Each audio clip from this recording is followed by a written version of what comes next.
My name is Ava Thompson. I'm 23 years old, and this is the story of how I disappeared from my family so I could finally be seen. But before I tell you how everything flipped, like and subscribe, and drop a comment telling me where you're watching from. The stadium was huge. It roared with a sound that felt like it could shake the sky. Thousands of people were packed into the seats, a sea of smiling faces, flashing cameras, and homemade signs that screamed, "We're so proud!" And that's my graduate. Every few seconds, a pocket of the crowd would erupt into cheers as a name was called. I could feel the joy. It was thick in the air, a heavy, warm blanket for everyone but me. I sat in my designated row on the field, my black gown sticking to my skin in the humid Minnesota summer air. My cap felt tight on my head. I kept adjusting the tassel, running my fingers over the silky threads. I tried to focus on the speaker at the podium, a man with a kind face talking about futures and opportunities. But his words were just a dull buzz.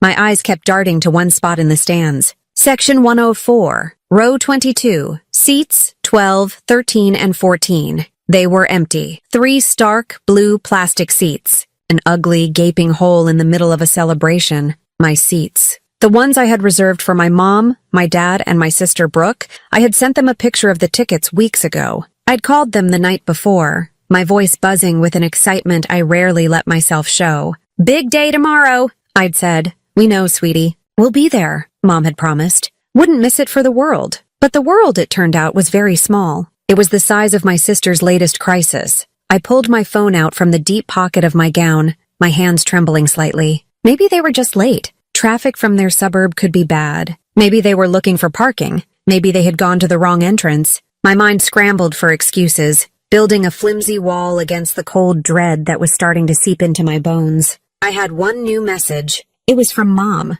My heart gave a hopeful little jump. Maybe it was a picture of them holding a sign. Maybe it was an "on our way." I opened the text. The message was short. There was no punctuation, just a rush of words typed out in a hurry. "Sorry, Ava. Can't make it. Brooke's upset. You understand." The message was sent 14 minutes ago. 14 minutes before my name was about to be called. 14 minutes before I was supposed to walk across the stage and collect the degree I had worked 4 years to earn. The degree I got with honors. The degree I paid for with a full scholarship and 2 part-time jobs so I wouldn't be a burden. Brooke's upset. It was always the reason. Brooke's upset because her boyfriend didn't text back. Brooke's upset because she failed a test she didn't study for. Brooke's upset because her favorite coffee shop was out of oat milk. Her emotions were family emergencies. They required all hands on deck. My achievements were just quiet facts that could be acknowledged later, or not at all. You understand? It wasn't a question. It was a statement. A command. For 23 years, my role in the family had been to understand.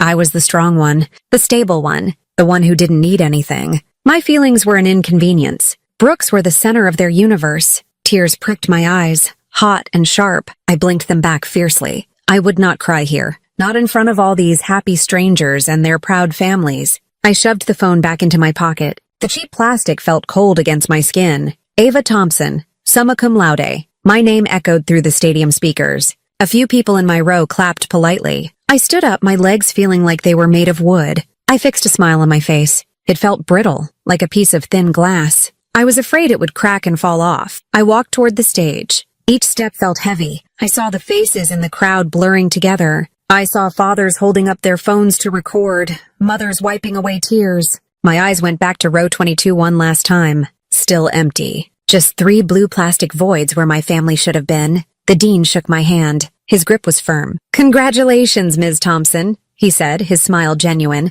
He had no idea. "Thank you," I whispered. The words felt like dust in my mouth. I took the diploma. It was just a leather-bound folder. The actual paper would be mailed later. Still, it felt heavy. It felt like the weight of every late night studying, every skipped party, every lonely meal eaten in the library. It was the proof of my hard work, and the people I did it all for didn't even bother to show up. As I walked back to my seat, the polite claps of strangers followed me. And in the middle of that roaring stadium, surrounded by thousands of people, I had never felt so completely and utterly alone. A promise formed in my mind. It wasn't loud or angry. It was a quiet, cold, simple thought that settled deep inside me. This was the last time. The last milestone they would miss. The last achievement they would ignore. This would be the last time they forgot me. Growing up, our house had 2 different sets of rules. There were the rules for my sister Brooke, and then there were the rules for me. Brooke's world was soft, padded with excuses and second chances. Mine was built on the hard, unbending expectation that I would be fine on my own. Brooke was the delicate one. That's what Mom always called her.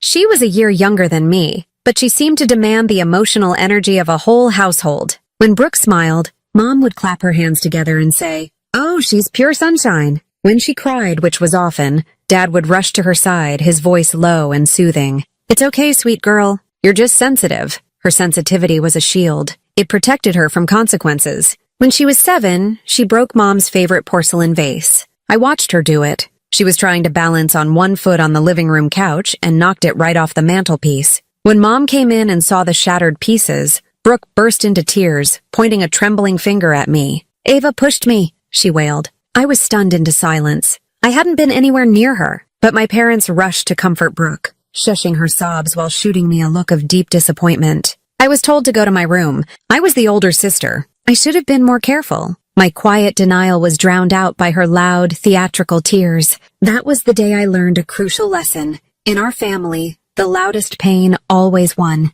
My successes were treated differently. They weren't celebrated. They were explained away as luck. When I won the 3rd grade spelling bee, my dad ruffled my hair and said, "Well, Ava, you always were a good reader. You got lucky with the words." When I made the varsity soccer team as a freshman, my mom's first comment was, "That's nice, honey. Just be careful not to make Brooke feel bad that she didn't make the cut." Brooke's failures, on the other hand, were epic tragedies. They were family projects. When she was failing high school algebra, my parents hired an expensive tutor. They spent hours with her at the kitchen table every night, going over flashcards and practice problems. My dad, who worked long hours as an accountant, would patiently walk her through equations until she finally understood. I was taking AP calculus at the time, teaching myself from a textbook because the teacher at our school wasn't very good. I never asked for help. I knew they were too busy. I got an A. They never asked how. The biggest drama was when Brooke, at 17, wrecked my dad's car. She had taken it without permission to go to a party, gotten drunk,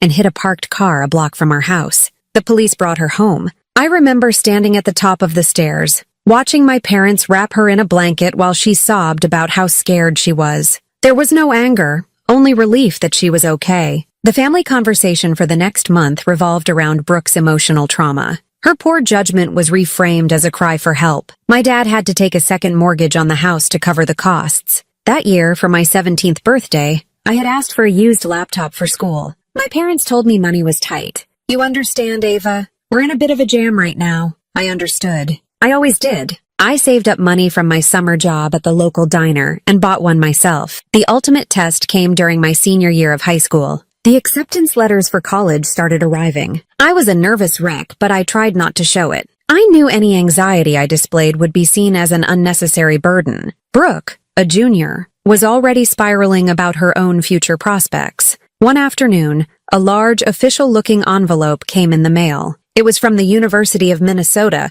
My hands shook as I tore it open. Not only had I been accepted into their top-ranked psychology program, but they were offering me a full academic scholarship, a free ride, room and board, tuition, everything. I felt like I was going to explode with happiness. For a moment, I forgot everything. I forgot about being quiet and low maintenance. I ran into the living room, waving the letter in my hand. I got it. I got a full scholarship. My mom was on the couch, rubbing Brooke's back while she complained about a fight with her friend. They both looked up at me. My mom's smile was thin and tight. Brooke's face was a mask of sullen envy. "That's wonderful, dear," my mom said, her voice lacking any real warmth. She then glanced at Brooke, whose eyes were starting to well up with tears. In a lower voice, she said to me, "Let's not make a huge deal about this right now, okay? You know how stressed Brooke is about her grades. We don't want to make her feel bad."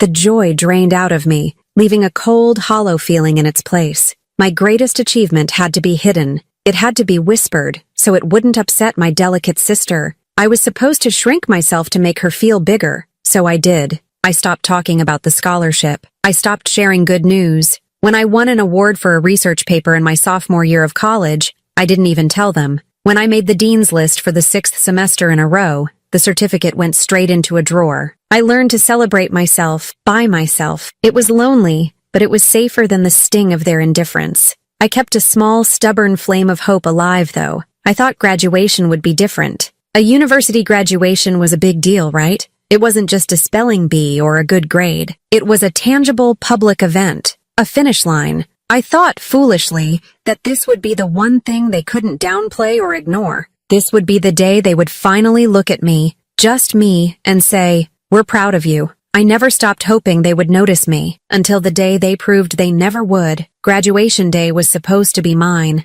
It was the one day I had allowed myself to believe would be about me, not Brooke, not the family's delicate emotional balance, just me, Ava Thompson, Bachelor of Science in Psychology, summa cum laude. It said so right there on the program that I clutched in my hand. It was real. I had done it. I had earned every bit of it. I worked 40 hours a week at a coffee shop and a bookstore to pay for my apartment and my living expenses, refusing to ask my parents for money that I knew was being funneled into Brooke's latest drama, her car repairs, her expensive concert tickets, her therapy sessions for anxieties she never actually tried to manage. I spent my nights in the library, fueled by cheap coffee and a desperate need to prove that I was worth something. Even if I was the only one who seemed to think so, everyone else around me was basking in the glow of their family's pride. My friend Sarah's parents had flown in from California. They were holding a huge, glittery sign with her face on it. My classmate, Mark, was surrounded by a loud, laughing crowd of at least 15 people, siblings, grandparents, aunts, and uncles.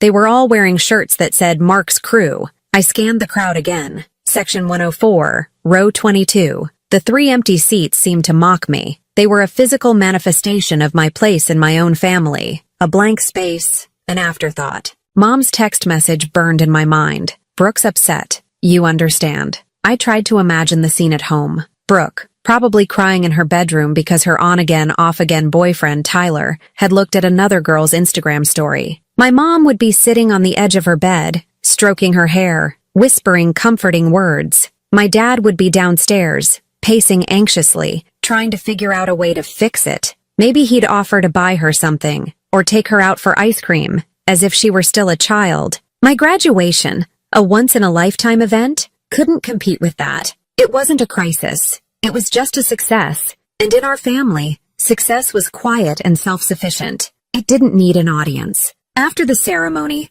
the field was flooded with families. They hugged their graduates, handed them bouquets of flowers, and took endless pictures. Sarah's mom enveloped me in a warm, motherly hug. Congratulations, Ava. We are so proud of you. Where are your folks? We'd love to meet them. The lie came easily to my lips. I had been practicing it for years. Oh, they got stuck in some terrible traffic. My dad wasn't feeling well either. They're so bummed they missed it. She gave me a sympathetic look. Oh, what a shame. Well, you have to come out to dinner with us to celebrate. We're not taking no for an answer. I wanted to say yes. I wanted to borrow her family for a few hours and pretend they were mine, but I couldn't bear their kindness. It was too sharp a contrast to the cold reality of my own situation. It would only make the ache in my chest worse. I can't, I said, forcing another smile. I have to go meet them, but thank you so much. I managed to escape before she could ask more questions. I took a few pictures with friends, my smile feeling like a painful grimace. In every photo, I could see the strain in my eyes.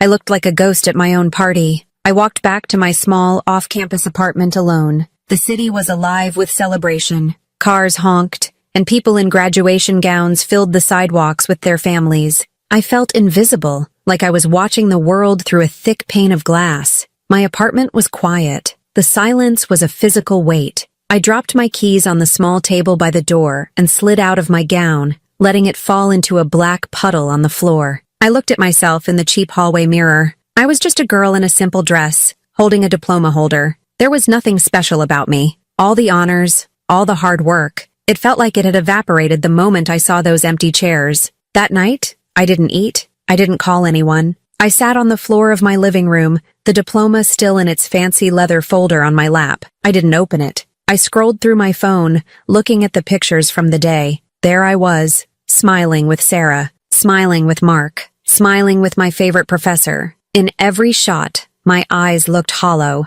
I looked like I was trying to convince myself that I was happy. I held my finger over the first picture, and a little trash can icon appeared. Delete. I pressed it. Then I did it again, and again. One by one, I erased every photo from the day. I erased the fake smiles, the forced poses, the lonely celebration. I was erasing the evidence of my own humiliation. If my family was going to act like this day never happened, then I would too. As I sat there in the dark, with the blue light of my phone screen illuminating my face, a cruel and simple truth settled over me. It was a thought that had been circling the edges of my mind for years, but now it was clear and sharp. My parents didn't respond to strength. They responded to weakness. They didn't show up for success. They showed up for failure. To get their attention, to be worthy of their time and their worry. I couldn't be the daughter who got a full scholarship and graduated with honors. I would have to be the daughter who wrecked a car, who failed a class, who fell apart over a boy. They would never show up for me unless I broke down like Brooke. And in that moment, sitting alone on my apartment floor, I knew I would rather be forgotten than be broken. I woke up the next morning with the sun streaming through my window. For a split second, I felt the familiar Sunday morning calm, the quiet promise of a day with no classes and no work. Then, the memory of yesterday crashed down on me. The empty seats, the text message, the solitary walk home. The ache in my chest was still there, a dull, heavy stone. But something else was there too, a strange, cold clarity. The tears I had refused to cry yesterday were gone. There was no anger left, no frantic hurt. There was just a decision. It sat in my mind, fully formed, as if it had been waiting there all along. I wasn't going to call them. I wasn't going to scream or demand an apology. A fight would just be another drama, another storm for them to manage. They were good at that. They would apologize, say they'd make it up to me, and then slowly, everything would slide back into the same old pattern. I would be the understanding one, and Brooke would be the one who needed them. Nothing would change. So I chose a different path. I chose silence. I got out of bed and walked to my closet. I pulled out 2 duffel bags, the ones I used for weekend trips. I started packing. My movements were slow and deliberate. I wasn't running away. I was surgically removing myself from a situation that was no longer survivable. I packed my favorite books, the clothes I had bought with my own paychecks, my laptop, my diploma, which I finally took out of its folder and tucked safely between 2 sweaters. I didn't pack the framed photo of my family that sat on my nightstand. I left it behind. My apartment wasn't much, just a small studio with a kitchenette and a bathroom. It had always felt temporary, a place to exist while I worked toward something better. Now, leaving it felt like shedding a skin. I cleaned the small space until it was spotless. I scrubbed the counters, swept the floor, and wiped down the mirror. I wanted to leave behind no trace of myself. When I was done,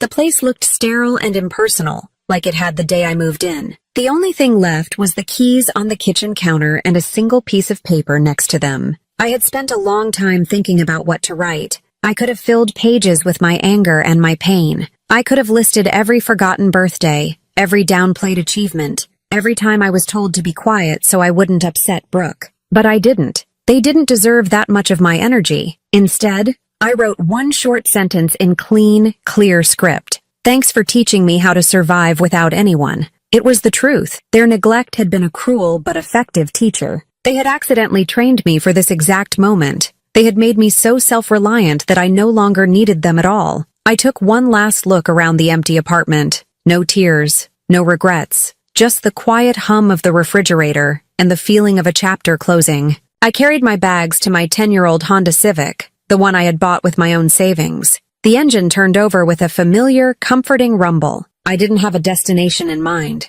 I just knew I had to go north, away from the city, away from the university, away from the life where I was a ghost.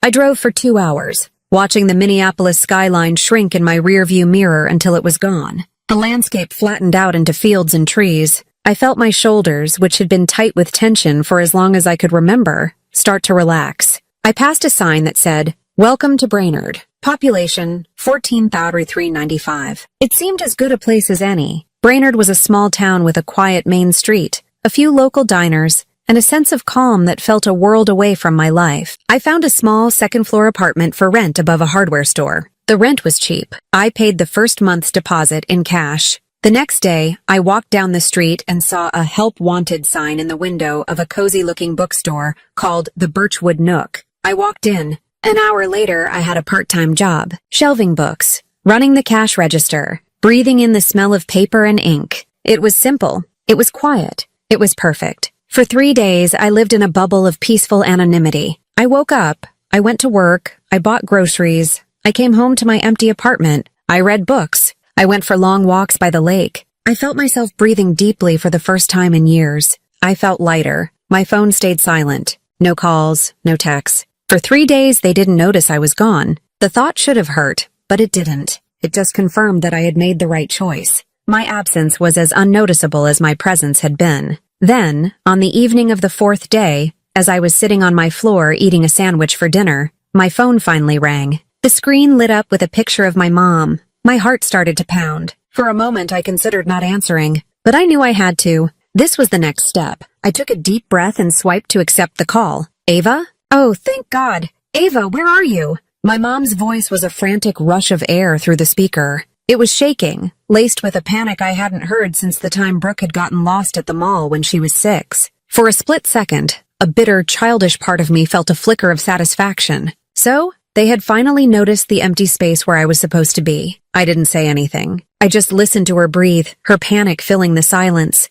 Ava, please say something, she begged. Your landlord called. He said you left your keys. We went to your apartment and everything is gone. You didn't tell anyone. We've been worried sick. I almost laughed. The sound caught in my throat, a dry, humorless bark. Worried sick. It was a funny choice of words. It had taken them 4 days to realize I had vanished. 4 days for their comfortable world to be disturbed by my absence. Brooke's bad mood had registered as a crisis in 14 minutes, but it took them 96 hours to worry about me. I decided to use my voice. I kept it low and steady, completely devoid of the emotion that was churning inside me. Were you this worried on Saturday? The question hung in the air between us. On the other end of the line, there was a sudden, sharp silence. I could hear her processing the question, the defensiveness rising. I had thrown her off script. She was prepared for a tearful, lost daughter, not one who was holding her accountable. She finally found her voice, but it had lost its frantic edge. Now it was fluttering, uncertain.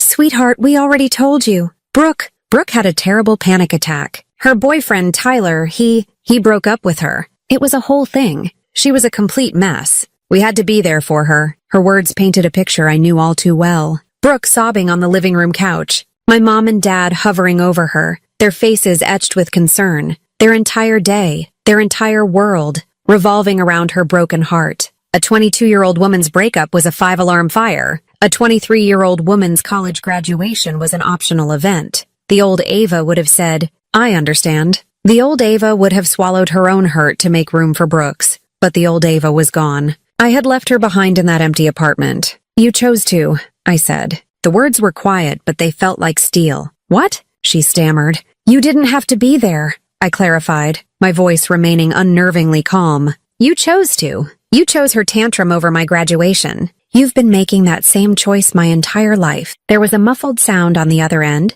and then a different voice came on the line. My dad's. His tone wasn't panicked or defensive. It was angry. He was trying to take control. Ava, what is the meaning of this? You can't just disappear. Your mother has been a wreck. You're acting like a child. A child? I repeated. The laugh escaped me this time, cold and sharp. A child is someone who needs their parents to show up for them. I learned a long time ago that was never going to happen. I'm not acting like a child. I'm acting like the adult you all trained me to be. The one who handles things on her own. His frustration crackled through the phone. He wasn't used to this. He was used to me being compliant. He was used to me being easy. We said we were sorry, he snapped. It was one day. We didn't think it mattered that much. And there it was. The whole truth of my life, summed up in one careless, dismissive sentence. We didn't think it mattered that much. My achievements didn't matter. My milestones didn't matter. My feelings didn't matter. I didn't matter. It wasn't that they were malicious or cruel. It was worse.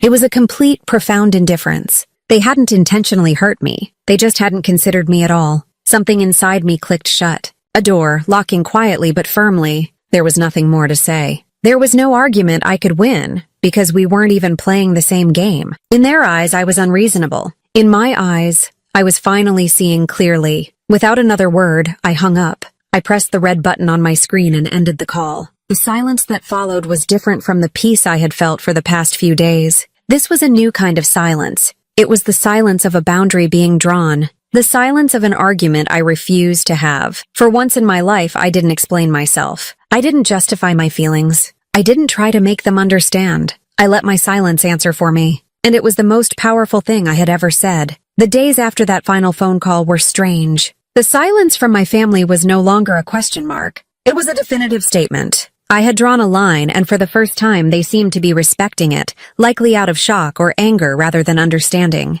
A part of me expected them to show up at my new apartment in Brainerd, to create a scene, to demand I come home. But they didn't. The quiet held. My life settled into a simple, predictable rhythm. Wake up, walk to the bookstore. Spend 8 hours surrounded by the comforting, musty scent of old paper and ink. My job at the Birchwood Nook was my sanctuary. I organized shelves, recommended novels to quiet customers, and drank lukewarm tea from a chipped mug. It was peaceful. It was anonymous. For the first time in my life, I wasn't waiting for a text message, wasn't bracing for a phone call about Brooke's latest emergency. I was just living. But in the quiet moments, after I'd locked up the store and walked home under the dim streetlights, the loneliness would sometimes creep in. It was a different kind of loneliness than I'd felt in Minneapolis. It wasn't the ache of being ignored by people who were supposed to love me. It was the simple, clean loneliness of being in a new place where no one knew my name. Some nights, I would lie in bed and wonder if I had made a mistake. Had I been too harsh? Had I overreacted?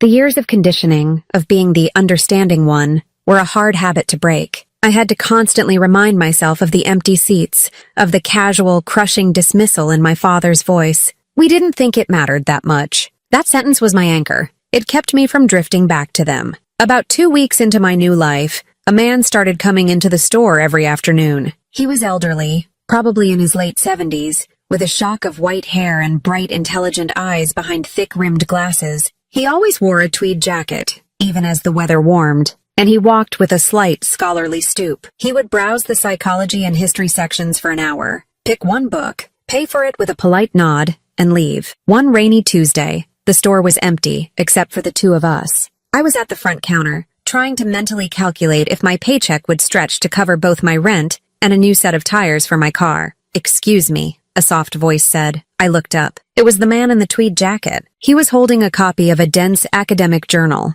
not a book. "I believe you are Ava Thompson," he said. It wasn't a question. My blood ran cold. My first thought was that my parents had hired him. A private investigator? My fragile peace was about to be shattered. I felt my defenses go up, my posture stiffening. "Who's asking?" I said, my voice sharper than I intended. He gave a gentle, understanding smile, as if he sensed my fear. "Forgive me. I didn't mean to startle you. My name is Arthur Jensen." He extended a hand. His grip was surprisingly firm. "I'm a retired professor from the University of Minnesota. I still receive the alumni publications." My mind was racing. Why would a retired professor be looking for me in a small-town bookstore 2 hours from the city? They published a small piece in the honors bulletin about the top graduates from each department. He continued, his eyes kind. "There was a photo, but it wasn't your grade point average that caught my attention. It was the title of your honors thesis." I stared at him, bewildered. My thesis? I had poured my soul into it, but I assumed no one besides my academic advisor would ever read it. Mr. Jensen's eyes twinkled, as if he knew a secret. "The Invisible Child, Emotional Neglect in Sibling-Favored Family Structures." A rather powerful title. It stayed with me. He paused, then added, "I also found a recording of the departmental award ceremony online. I remember your speech. The one you gave when you accepted the departmental honors." My speech. It was just a 5-minute talk in a small auditorium with 50 other psychology students. My parents hadn't come to that either. I had spoken about the children who don't get the attention because they aren't the problem. The ones who learn to be high-achieving because it's the only way to get a sliver of the validation their more difficult siblings receive automatically. I had spoken about myself without ever saying my name. "You spoke for more people than you know," Mr. Jensen said softly, echoing the words from my outline and sending a shiver down my spine. "You put a voice to a very quiet, very specific kind of pain." I didn't know what to say. I felt seen, utterly, completely seen. This stranger, this man with kind eyes and a tweed jacket, understood my entire life's work, my entire life's struggle, from a title and a 5-minute speech. "I am, as you might guess, also a psychologist," he went on. "Retirement doesn't suit me well. I'm currently working on a book. It's about precisely what you wrote about, the long-term effects of differential parenting on adult children. My research is sound, but my perspective is old. I need a younger voice, a sharper insight. Someone who understands the topic, not just academically, but intuitively." He looked at me directly. "I would like to offer you a position, Ms. Thompson, as my research assistant. It wouldn't pay much, I'm afraid. I'm living on a pension. but the work would be meaningful, and I believe you would have a great deal to contribute. The offer hung in the air of the silent, dusty bookstore. It wasn't a handout. It wasn't pity. It was a professional opportunity based on my mind, my work, and my experience. He wasn't trying to save me. He was recognizing my strength, all the emotion I had been bottling up for weeks. The hurt, the anger, the loneliness, the fear suddenly surged to the surface. My eyes filled with tears. I hated crying in front of people. It felt like weakness, a performance Brooke would put on. But these tears felt different. They weren't tears of sadness. That night, alone in my small apartment, I finally let myself cry. I cried for the girl who sat alone at her own graduation. I cried for the years of being told to be quiet and understanding. But mostly, I cried with a profound sense of relief. The hot tears washing down my face felt like a release, a cleansing. I wasn't crying because I was hurt. I was crying because, for the first time in my entire life, someone had looked past my quiet exterior and seen the person I was fighting so hard to become. Someone finally saw me. The weeks that followed turned into a warm, productive summer. My life took on a new shape, one defined by purpose instead of pain. 3 days a week, I worked at the Birchwood Nook, the simple, quiet tasks a balm for my soul. The other 4 days, I worked with Mr. Jensen. His house was a short drive from my apartment,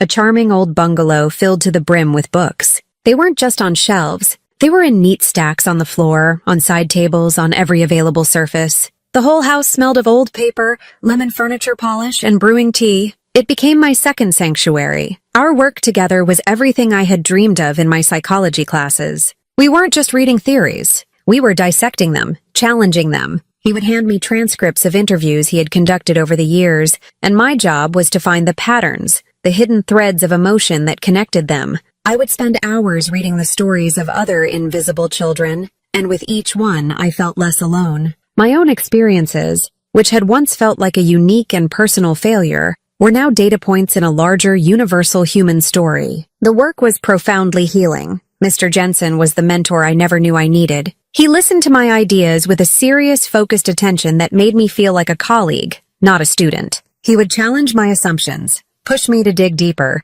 and praise my insights with a simple, genuine, brilliant point. Ava. He was a stark contrast to my father, whose praise was always nonspecific and dismissive if it came at all. Arthur Jensen saw my mind, and he valued it. One afternoon in late July, as we were outlining a new chapter, he looked at me over the top of his reading glasses. "You know, Ava," he said, "this work is excellent, but it's a stepping stone. You have a gift for this. You can't let it stop with being my assistant." I shrugged, a bit uncomfortable with the praise. "I'm not sure what else I would do." "Graduate school," he said, as if it were the most obvious thing in the world. "A master's degree, then a PhD. You could run your own studies, write your own books. You have the intellect and, more importantly, the empathy for it." The idea was terrifying and thrilling all at once. Graduate school had been a distant, impossible dream. It meant money, recommendations, and a level of self-belief I didn't think I possessed. "I wouldn't know where to start," I confessed. "You start by starting," he said simply. "The deadline for most spring admissions is in October. Let's look at programs." That evening, a fire was lit inside me. With Mr. Jensen's guidance,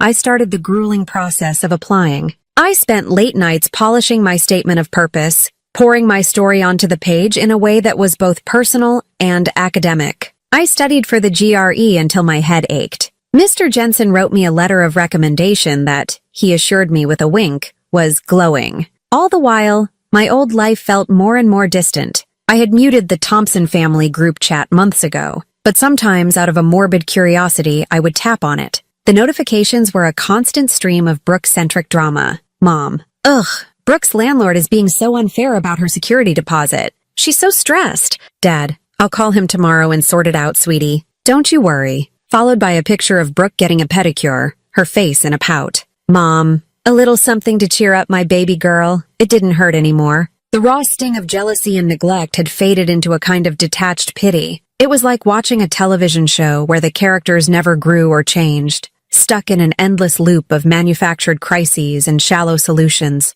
They were living in a tiny, self-contained world, and I was no longer a part of it. I would read the messages, feel nothing, and close the app. My silence continued, a vast, unbroken ocean between their world and mine. They never tried to cross it. After that one frantic call, they had retreated back into their comfortable roles, probably telling themselves I was being difficult and would come around eventually. In early November, I was shelving a new shipment of biographies at the bookstore when my phone buzzed with an email notification. The subject line made my heart stop. University of Michigan. Decision on your application. My hands trembled as I tapped it open. I read the first sentence 3 times before the words sank in. Dear Ms. Thompson, on behalf of the Admissions Committee for the Department of Psychology, it is my great pleasure to offer you admission to our Master of Science program. We are also pleased to offer you a graduate student research assistantship, which includes a full tuition waiver and a generous monthly stipend. Fully funded, I had done it. On my own,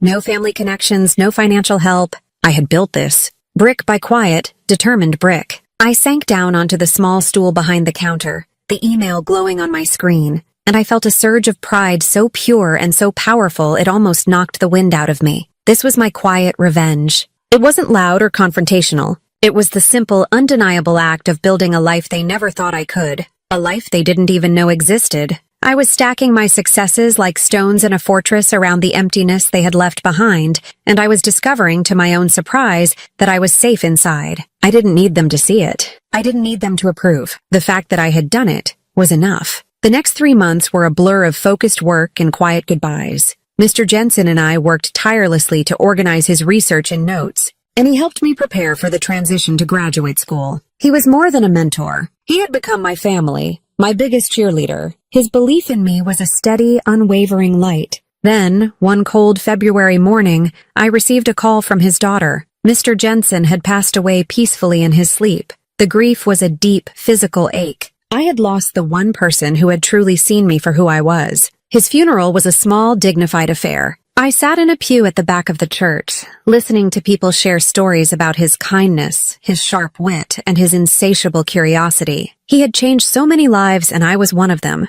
After the service, a woman with her father's kind eyes approached me. "You must be Ava," she said, her voice warm. "I'm Clara Jensen. My father spoke about you all the time. He said you were the daughter he always wished he'd had." Her words were a gift, a final piece of validation from him that I would treasure forever. Clara, it turned out, was the executive director of a nonprofit organization based in Minneapolis, the Jensen Foundation. Its mission was to provide scholarships and mentorship for gifted undergraduates from low-income or disadvantaged backgrounds, the very students her father had spent his life championing. We met for coffee the following week. She wanted to know about my plans, and I told her about my acceptance to the University of Michigan. She was thrilled for me. "My father would have been so proud," she said, her smile tinged with sadness. "You know, we're currently looking for a new program director, someone to manage our mentorship programs and oversee student outreach. It requires a unique combination of academic insight and real-world empathy." She looked at me thoughtfully. "The position starts in 3 months. I know you have grad school, but would you consider it? Even for a year or 2 before you go? Your story, your perspective. You are exactly who our students need to see." The offer was a lightning bolt. It was a leadership position, a real career, but it meant moving back to Minneapolis, back to the city that held all my ghosts. The old Ava would have run in the other direction, but I wasn't the old Ava anymore. I had spent nearly a year building a foundation of self-worth that was entirely separate from my family. Returning wasn't a retreat. It was a test. Could I exist in the same city as them and still be my own person? Could I walk into the fire without getting burned? I realized with a jolt of confidence that I could. The opportunity was too meaningful, too perfect a continuation of Mr. Jensen's legacy to let fear hold me back. I accepted the position. 3 months later, I was standing in the grand ballroom of a downtown Minneapolis hotel. The Jensen Foundation was hosting its annual networking gala, a major fundraising event. I wore a simple, elegant dark blue dress I had bought with my first paycheck.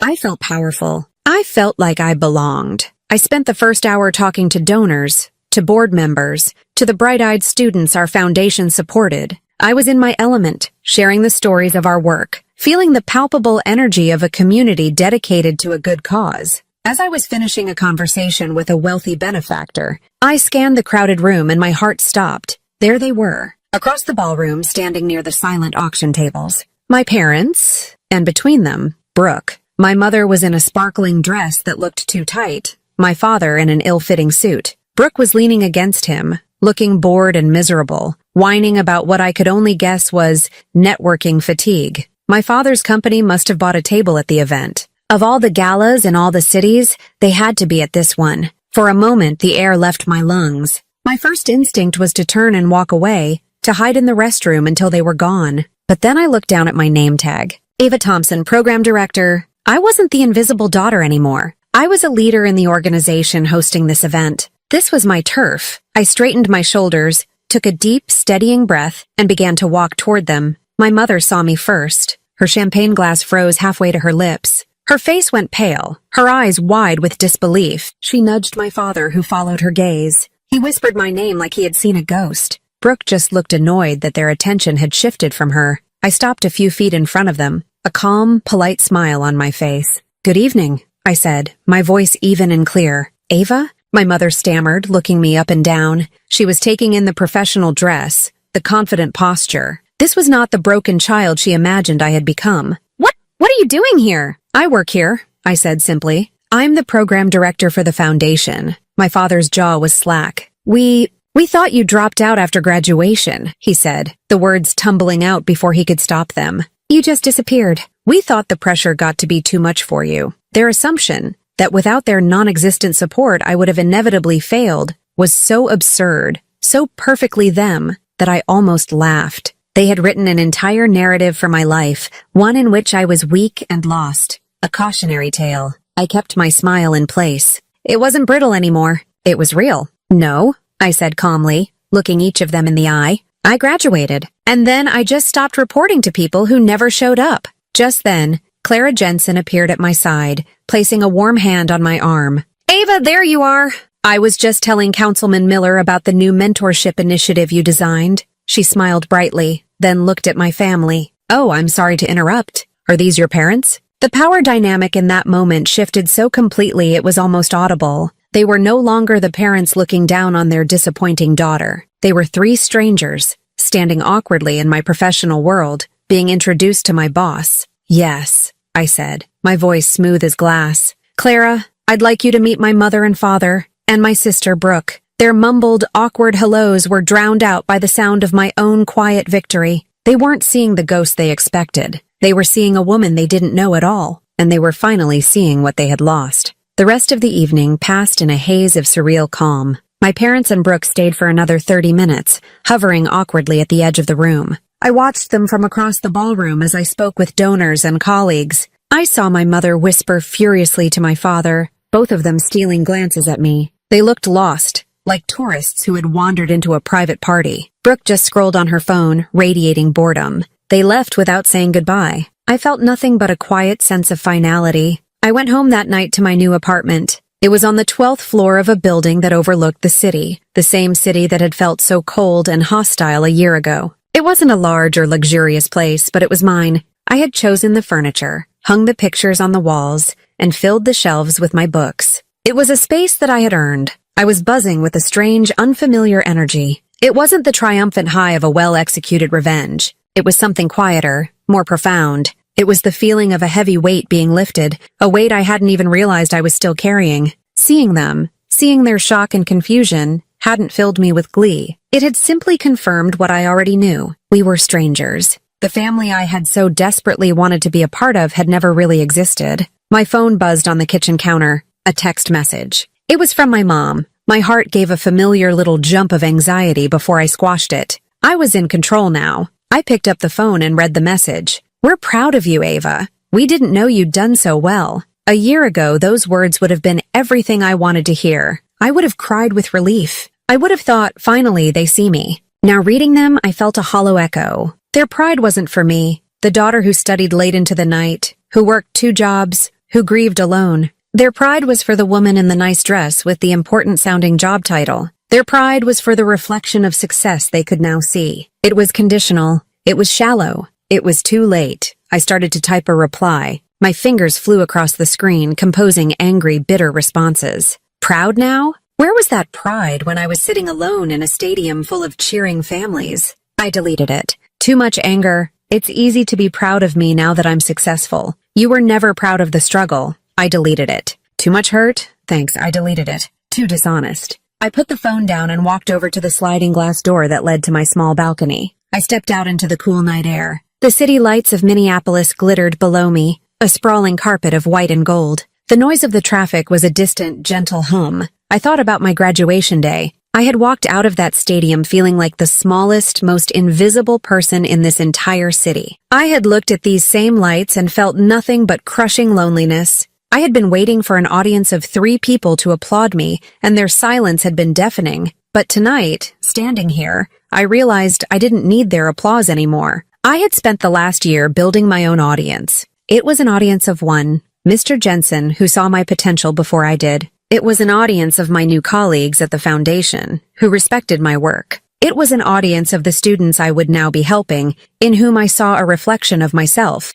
Most importantly, I had become my own audience. I had learned to clap for myself. I had cheered myself on through the lonely nights and the difficult applications. I had celebrated my own victories quietly and privately. My worth wasn't something they could grant or withhold anymore. It was mine. I went back inside and picked up my phone. I knew what I needed to say. It wasn't angry or hurt. It was just the truth. It was the final word, the closing of a door. I typed one last reply. You could have known. You just didn't look. I hit send. Then, without waiting for a response, I turned my phone off and placed it face down on the counter. I walked back to the balcony and looked out at the glittering city. For the first time, I didn't feel invisible. I didn't feel like a ghost. I felt solid. I felt present. I felt free. I wasn't waiting for anyone's approval anymore. I was finally, completely, peacefully, on my own. For everyone who's ever been overlooked, the scene shifts. Ava is now looking directly into a camera, her expression calm and steady. She's in a warm, well-lit room, perhaps her own living room.